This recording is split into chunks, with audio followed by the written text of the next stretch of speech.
What's up? My name is Eric Butler. This channel is called Report and Opine. I am back, and from the Daily Beast, how the Silicon Valley Bank implosion leads back to Trump.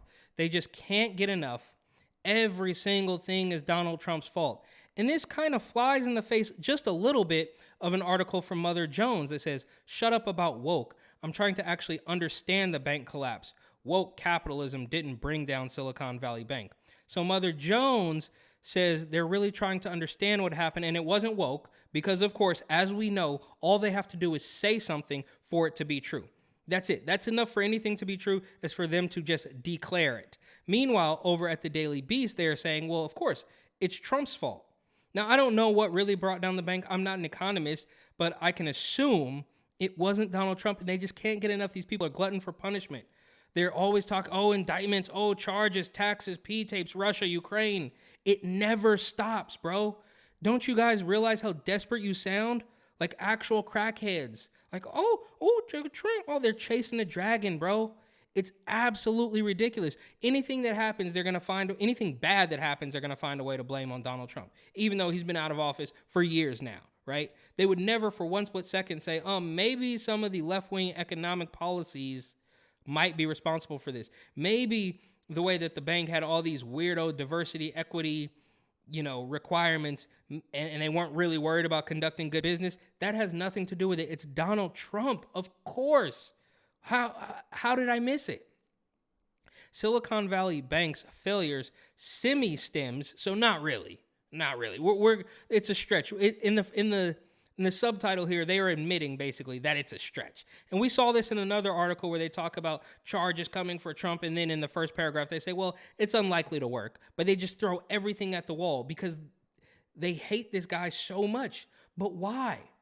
Right? For more than a decade, he's on TV. There's compilations of rappers. There's like a 6-minute compilation of rappers, name dropping Donald Trump. But then as soon as he came down the escalator, everything changed. Why? What danger does he bring to you? I think anybody with a clear head, and maybe that's the catch here, but anybody can look back a couple years and say, wow, things were actually better during Donald Trump. We didn't have to worry about baby formula being short. We didn't have to worry about gas being $7 a gallon. We didn't have to worry about the price of eggs. We didn't have to worry about being on the brink of World War III constantly, right? Because the left-wing establishment hacks are always going to foist a problem onto you that only they can solve.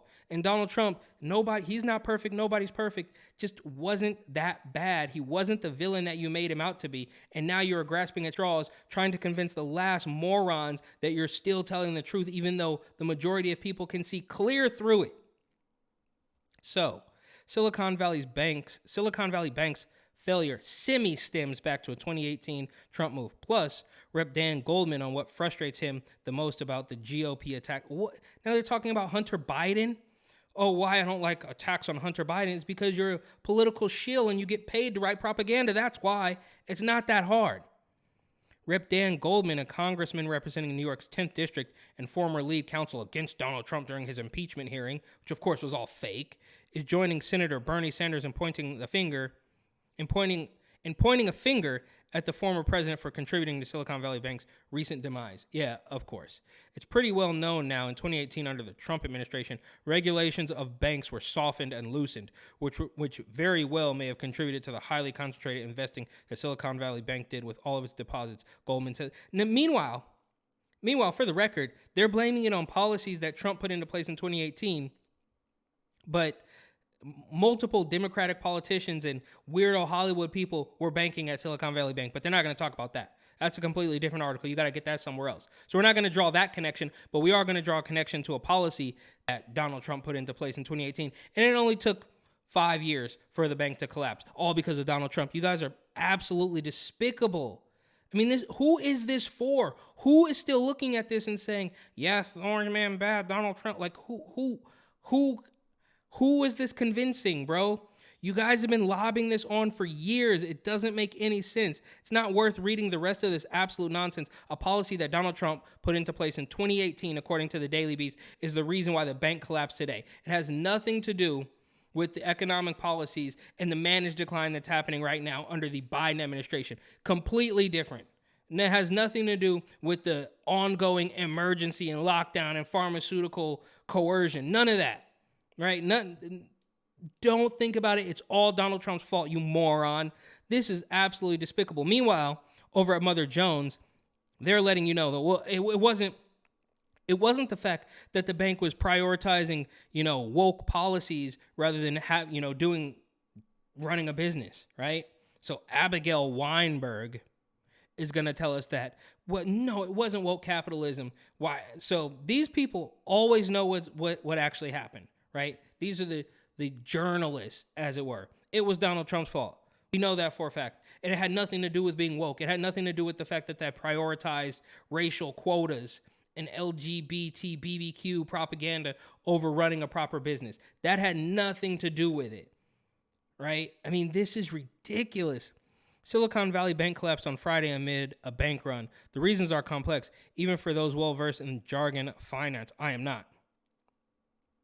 The gist is that the Federal Reserve has raised interest rates in hopes of taming inflation that requires banks to pay higher rates on their deposits. But since SVB's assets, like loans, were issued at lower rates, they earn far less. At the same time, the higher rates from the Fed caused Treasury bonds to go down in value. SVB over-diversified on Treasury bonds and had too much money in long-term assets.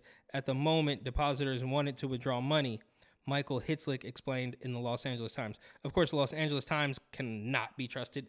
They're the ones that just wrote an article about how white drivers are polluting the air breathed by black and brown indigenous people of color in Los Angeles. They were literally telling us that driving a car is racist. And now that same publication, granted, it's probably a different person, is going to tell us exactly what happened in the financial collapse. And it had nothing to do with them prioritizing all of the wrong things while at the same time trying to run a business. So you can blame increased interest rates. You can blame deregulation for allowing and there it is. That's them in a roundabout way saying it's Trump's fault, because they do love control. They do love regulation. Anybody in California, New York can tell you, anybody trying to run a business, they will regulate you into oblivion, right? Because they don't want you to be successful. So they say, it just needs more regulation. We just need to have more control. We're going to tell you what to do, how to run the business, how much money you need, right? Meanwhile, it all collapsed because they're prioritizing, a queer, bi, POC, person of color, two-spirit, whatever. You can blame the very idea that this is how financialized capitalism works. You can even maybe blame Peter Thiel. Or if you choose not to attempt to understand what happened, you can blame DEI programs and say the word woke a lot. Yeah, okay. So they realize that the word woke has become, because I think at first they were adopting it. I don't know.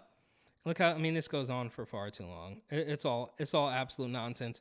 So Daily Beast wants you to blame Donald Trump. Mother Jones wants you to not blame the incredibly useless quotas and priorities that they had. That wasn't it. And then, just for good measure, this is also from Mother Jones. This is how deranged they are. Trump's Access Hollywood tape can be used in defamation lawsuit. So it's not, woke is not the reason that the bank collapsed. It's Donald Trump's fault that the bank collapsed. It's deregulation, that their fault. Those policies, that's the reason why the bank collapsed. Meanwhile, we want to use a tape of Donald Trump from 2005 to sue him. It gets no stranger than this. Like, these people are completely deranged, and I don't know if they're just screaming into a mirror, kind of like how I'm constantly screaming into a camera, but who is this for? Who is buying this? But I guess they have to sell it. If there's one person left in the country, if there's one person left on the planet who's going to buy it, they have to continue to sell it. Otherwise, it all collapses. And we see this, they're constantly tech layoffs, media layoffs. None of it's real. Everybody can see right through it. And this is why you got to have, energized, passionate voices like mine to push back on these people. Because I can see it. It just boggles my mind that other people can't see through it. Now, I'm probably preaching to the choir, well, quite literally looking into this camera, but most people who probably find my content, and now there are some haters, but you got to have haters. But how do we snap people out of this? Anybody who is still believing this, how do we snap them out of it? I don't know. But as long as they're going to keep pushing their propaganda, I'm going to keep pushing my own version of their anti-propaganda. Like they like to use the term anti-racism. I'm going to use anti-propaganda. I just came up with that right now. So let's go with that. Anyhow, thank you so much for watching. Please like, comment, share, and of course, subscribe.